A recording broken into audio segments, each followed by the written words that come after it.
ನೀರಿನಲ್ಲಿ ಕೊಚ್ಚಿ ಹೋಗ್ತಾ ಇದ್ದ ವ್ಯಕ್ತಿಯನ್ನ ರಕ್ಷಿಸಿದ 112 ಪೊಲೀಸರಿಗೆ ಎಸ್ಪಿ ಮಿಥುನ್ ಕುಮಾರ್ ಅಭಿನಂದನೆ ಸಲ್ಲಿಸಿದ್ದಾರೆ. 112ನೇ ರಂಗನಾಥ್ ತಮ್ತು ಪ್ರಸನ್ನಕುಮಾರ್ ಅವರು ಕೊಮ್ಮನಹಾಳು ಬಳಿ ಕೊಚ್ಚಿ ಹೋಗ್ತಾ ಇದ್ದ ವ್ಯಕ್ತಿಯ ರಕ್ಷಣೆ ಮಾಡಿದ್ದರು. ಸ್ಥಳೀಯರು 112ಗೆ ಕರೆ ಮಾಡಿ ಮಾಹಿತಿ ನೀಡಿದ್ದರು. ಸ್ಥಳಕ್ಕೆ ತೆರಳಿ ಕೂಡಲೇ ರಕ್ಷಣಾ ಕಾರ್ಯ ಕೈಗೊಂಡು ಪ್ರದೀಪ್ ಎಂಬ ವ್ಯಕ್ತಿಯ ಪ್ರಾಣವನ್ನ ಉಳಿಸಿದ್ರು. ಆ ಹಿನ್ನೆಲೆಯಲ್ಲಿ ಎಸ್ಪಿ ಮಿಥುನ್ ಕುಮಾರ್ ಅವರು ತಮ್ಮ ಕಚೇರಿಗೆ ಕರೆಸಿ ಪ್ರಶಂಸನಾ ಪತ್ರ ನೀಡಿ ಅಭಿನಂದಿಸಿದ್ದಾರೆ.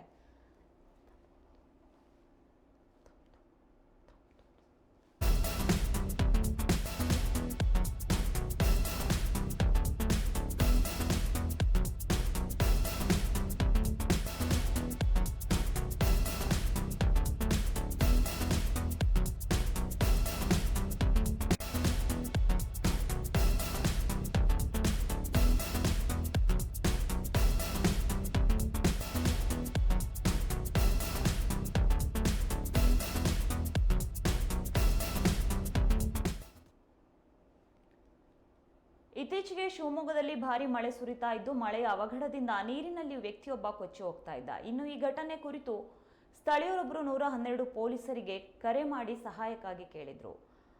ಈ ವೇಳೆ ಸರಿಯಾದ ಸಮಯಕ್ಕೆ ಸ್ಥಳಕ್ಕೆ ಆಗಮಿಸಿದ ಪೊಲೀಸ್ ಸಿಬ್ಬಂದಿ ಆತನನ್ನ ರಕ್ಷಣೆ ಮಾಡಿದ್ದಾರೆ. ಈ ವಿಚಾರವಾಗಿ ಎಸ್ಪಿ ಮಿಥುನ್ ಕುಮಾರ್ ಅವರು 112 ಪೊಲೀಸರಿಗೆ ಅಭಿನಂದನೆ ಸಲ್ಲಿಸಿದ್ದಾರೆ. 112ನೇ ರಂಗನಾಥ್ ತಮ್ತು ಪ್ರಸನ್ನಕುಮಾರ್ ಅವರು ಕೊಮ್ಮನಾಳು ಬಳಿ ಕೊಚ್ಚಿ ಹೋಗ್ತಾ ಇದ್ದ ವ್ಯಕ್ತಿಯ ರಕ್ಷಣೆ ಮಾಡಿದ್ರು. ಸ್ಥಳೀಯರು 112ಗೆ ಕರೆ ಮಾಡಿ ಮಾಹಿತಿ ನೀಡಿದ್ರು. ಇನ್ನು ಸ್ಥಳಕ್ಕೆ ತೆರಳಿ ಕೂಡಲೇ ರಕ್ಷಣಾ ಕಾರ್ಯ ಕೈಗೊಂಡು ಪ್ರದೀಪ್ ಎಂಬ ವ್ಯಕ್ತಿಯ ಪ್ರಾಣವನ್ನ ಉಳಿಸಿದ್ರು. ಇದೇ ಹಿನ್ನೆಲೆಯಲ್ಲಿ ಎಸ್ಪಿ ಮಿಥುನ್ ಕುಮಾರ್ ಅವರು ತಮ್ಮ ಕಚೇರಿಗೆ ಕರೆಸಿ ಪ್ರಶಂಸನಾ ಪತ್ರ ನೀಡಿ ಅವರಿಗೆ ಅಭಿನಂದನೆ ಸಲ್ಲಿಸಿದ್ದಾರೆ.